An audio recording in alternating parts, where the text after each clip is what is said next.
कृतज्ञता वो कहलाती है किसी ने हमारे ऊपर थोड़ा भी उपकार किया है तो हम उपकारों से सदा उसके ऋणी रहते हैं। उन उपकारों को हम कभी भूलते नहीं हैं। उसके प्रति कभी विपरीत वातावरण बने तो कहते कि नहीं, इनके हमारे ऊपर बहुत उपकार हैं, हम इनके संबंध में ऐसा नहीं सोच सकते। तो ये कहलाती है कृतज्ञता। कृतज्ञता कहलाती है कितनी उपकार करो लेकिन वो जब करेगा तुम्हारा अपकार ही करेगा। इसलिए कृतज्ञ व्यक्ति की निंदा होती है। उसके ऊपर चूहे के समान, कृतज्ञ चूहे के समान होता है।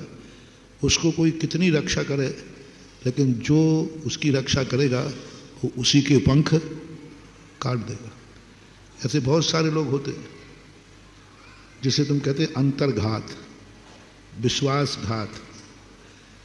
उनके ऊपर तुम कितने उपकार करो लेकिन अंदर से वो घात करते रहते हैं, अंदर से वो विनाश करते रहते हैं।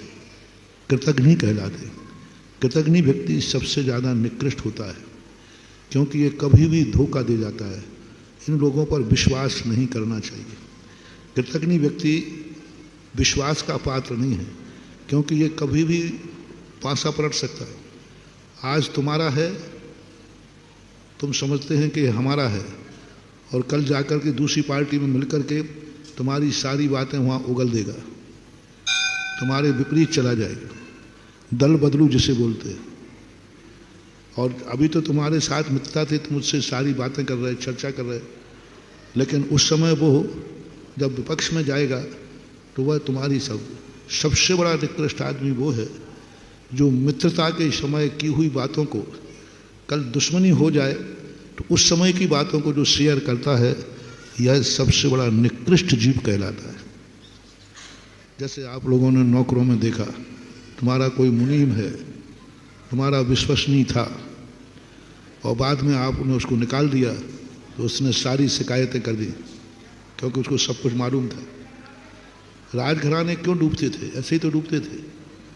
मंत्री आदि होते थे, वो सब चीज़ें जानते थे और बाद में जाकर विद्रोह में चले जाते थे तो दुश्मन को सारी चीज़ें बता देते थे। इसलिए कहा गया है कि सामने वाले पर विश्वास करो, अपनी सारी बातें बताने के पहले उसके नेचर को समझो, क्योंकि आज हमारा है, कल वो पराया हो सकता है।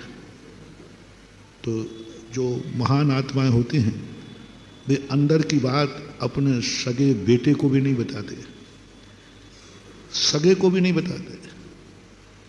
राजा कभी अपनी अच्छी बातें अपनी रानी को भी नहीं बताते। जो रहस्यमय बातें हैं, नीति है कि वो पत्नी को भी नहीं बताना। आज तुम्हारी पत्नी है, कल तलाक हो गई तो, डाइवर्स हो गया तो निपटा देगी फिर तुम्हें, क्योंकि स्त्री राग भी तीव्रता से करती है और यदि विफर जाए तो द्वेष भी सर्वनाश कर देती है। स्त्री के दो गुण में एक दुर्गुण है। राग इतना तीव्रता से करती है, समर्पण कर देती है सब कुछ, लेकिन यदि बिगड़ जाए तो इतना द्वेष करती है, इतना द्वेष करती है कि जिसको समर्पण किया उसी का नाश कर देती है। देखो अब जिस समय डाइवर्स होते उस समय अपने ससुराल पक्ष पर कितने ढंग से आए थे, कितने ढंग से, और बाद में जाकर वो किस किस प्रकार के आरोप लगाती हैं, किस किस प्रकार के, जेल तक भिजवा देती है श्रीमान को। तो ये सब चीज़ें होती हैं। तो कृतज्ञ व्यक्ति को कभी भी किसी पर इतना विश्वास मत करो कि कल के दिन वो दुश्मन बन जाए तो उस समय मित्रता की बातें के कारण तुम्हें संकट आ जाए। हर व्यक्ति पर विश्वास करने के पहले, कुछ बात बताने के पहले एक पॉइंट जरूर सोचना कि जिसको मैं बता रहा हूँ यदि कल ये हमारे विरोध में चला जाएगा तो फिर मुझे क्या संकट आ सकता है, ये विचार करना। और यदि ये बात हो कि कोई बात नहीं, विरोध में चला जाएगा तो कोई संकट से कोई तो बता देना चाहिए।